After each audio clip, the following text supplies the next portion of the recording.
perempuan di dalam border, kawan-kawan. Kita akan melakukan press release, kawan-kawan. Dan saya mengundang seluruh media yang ada. Semuanya menghadap ke Mokom. Lebih rapat lagi, lebih maju lagi, kawan-kawan. Lebih maju lagi. Yang sebelah kiri tolong dirapatkan. Yang di belakang dirapatkan.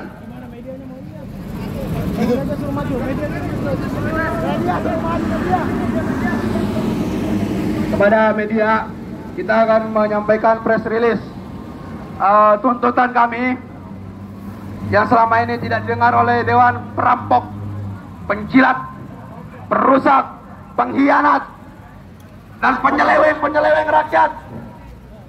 Oke, oleh teman-teman media, mungkin boleh akan kita baca press release.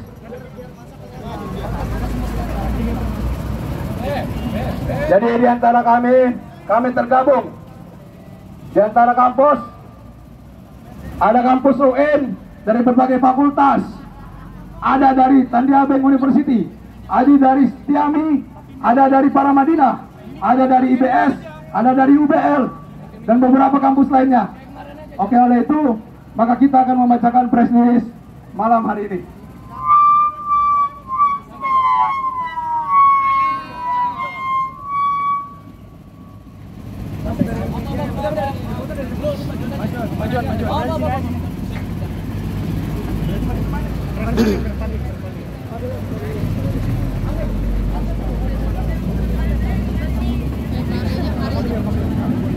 Kami mahasiswa, kumpulan dari mahasiswa Jabodetabek, hadir di sini dari sore. Kami berpuasa di bulan suci Ramadan ini. Kami terus menggaungkan perjuangan kami untuk menolak pengesahan Undang-Undang Cipta Kerja. Namun akhirnya kita telah didesak oleh aparat untuk dibubarkan. Kebebasan berekspresi ditahan. Hal-hal yang kita inginkan tidak bisa kita dapatkan, yaitu bertemu dengan Dewan Perwakilan Rakyat. Maka dari itu kami akan merilis sikap tolak Undang-Undang Cipta Kerja. Dalam merilis sikap ini kami menegaskan kembali bahwa Indonesia adalah negara yang menganut sistem demokrasi, yang dimana ada check and balances. Namun kenyataannya saat ini pemerintah terkesan melupakan prinsip tersebut dengan memperngeluarkan kebijakan-kebijakan yang merugikan rakyat dan menguntungkan pihak tertentu. Contohnya adalah Undang-Undang Cipta Kerja yang telah dinyatakan inkonstitusional oleh Mahkamah Konstitusi. Kami sangat prihatin dengan situasi ini dan memohon agar pemerintah mengoreksi kebijakan-kebijakan yang tidak berpihak kepada rakyat. Banyak pasal dalam Undang-Undang Cipta Kerja dan KUHP yang dianggap kontroversial dan bermasalah, kawan-kawan. Meski Mahkamah Konstitusi menyatakan cacat formil dalam Undang-Undang Cipta Kerja, namun pemerintah justru mengeluarkan Perpu yang tidak jauh berbeda dengan Undang-Undang Cipta Kerja. Perlunya perbaikan dalam undang-undang yang ada, namun perbaikan itu harus dilakukan dengan melibatkan partisipasi bermakna dari elemen masyarakat. Tidak hanya diputuskan oleh sekelompok elit dalam pemerintahan. Kami berharap pemerintah akan mendengarkan suara rakyat dan mengambil langkah yang tepat. Dalam klaster minerba pada Undang-Undang Cipta Kerja tidak berubah signifikan, karena telah diatur dalam Undang-Undang Nomor 3 Tahun 2020 tentang minerba sebagai revisi dari Undang-Undang Nomor 4 Tahun 2009 Pasal 3 PP Nomor 25 Tahun 2021 menyebutkan pemegang izin usaha pertambangan operasi produksi, izin usaha pertambangan khusus atau IUPK, operasi produksi dan IUPK sebagai kelanjutan operasi kontrak atau perjanjian untuk komoditas batubara yang melakukan kegiatan peningkatan nilai tambah di dalam negeri dapat diberikan perlakuan tertentu berupa pengenaan royalti sebesar 0%. Pengusaha minerba bisa dapat royalti 0%. Ini jelas pemerintah telah memberi karpet merah untuk pembisnis tambang.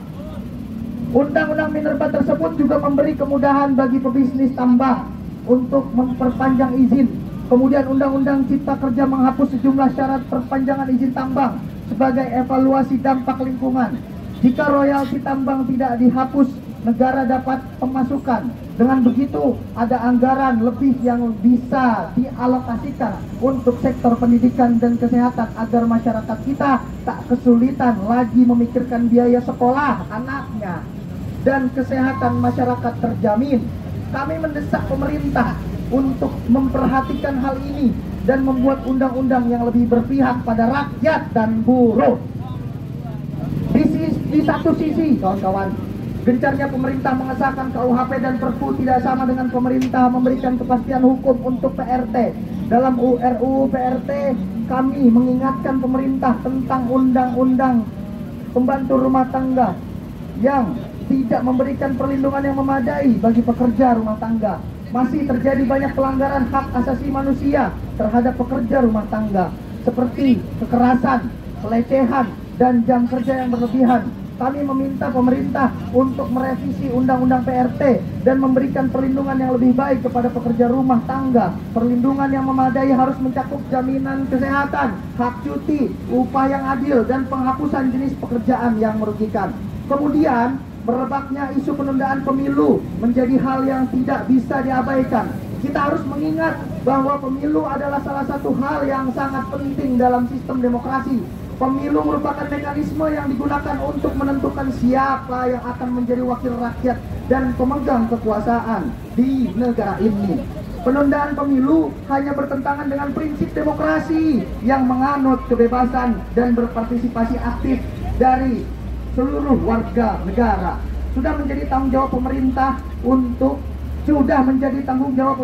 untuk menjamin keamanan dan kesehatan masyarakat dalam pelaksanaan pemilu. Tidak ada alasan untuk penundaan pemilu selain untuk kepentingan tertentu. Tidak ada alasan penundaan pemilu selain untuk kepentingan tertentu. Tidak ada alasan penundaan pemilu selain kepentingan tertentu.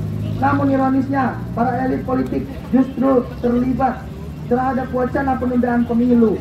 Mereka tidak peduli dengan konsekuensi yang akan ditanggung oleh rakyat jika pemilu ditunda. Kenikmatan jabatan dan kekuasaan mereka terus menjadi prioritas utama, sedangkan kepentingan rakyat diabaikan. Kami meminta pemerintah untuk memprioritaskan kepentingan rakyat dan memastikan bahwa pemilu dilaksanakan sesuai jadwal yang telah ditentukan. Demokrasi harus terus terjaga dan diperkuat agar rakyat dapat merdeka dan berdaulat dalam menentukan nasibnya sendiri. Maka dari itu, kami mahasiswa gabungan BEM se-Jabodetabek dengan tegas menolak Undang-Undang Cipta Kerja dan menyatakan bahwa kami sudah tidak percaya aksi ini hanyalah sebuah awalan dari langkah penolakan yang besar. Kami akan melakukan demonstrasi yang lebih masif lagi untuk melawan oligarki. Tertanda 1. BEM Tanri Abeng University. 2. BEM KMSTIE Indonesia Banking School. 3. SEMA Paramadina. 4. BEM Universitas Budi Luhur. 5. BEM KM Universitas Trilogi. 6. BEM KM Institut Setiami. 7. BEM Universitas Pakuan. 8. BEM Universitas Indraprasta PGRI. 9. BEM Universitas Islam Jakarta. 10. BEM Universitas Mercu Buana. 11. SEMA UIN Jakarta. 12. BPM Unusia. 13. Ilmispi. Dan 14. Bima Polindo. Terima kasih kawan-kawan semua atas atensinya. Hidup mahasiswa! Hidup mahasiswa!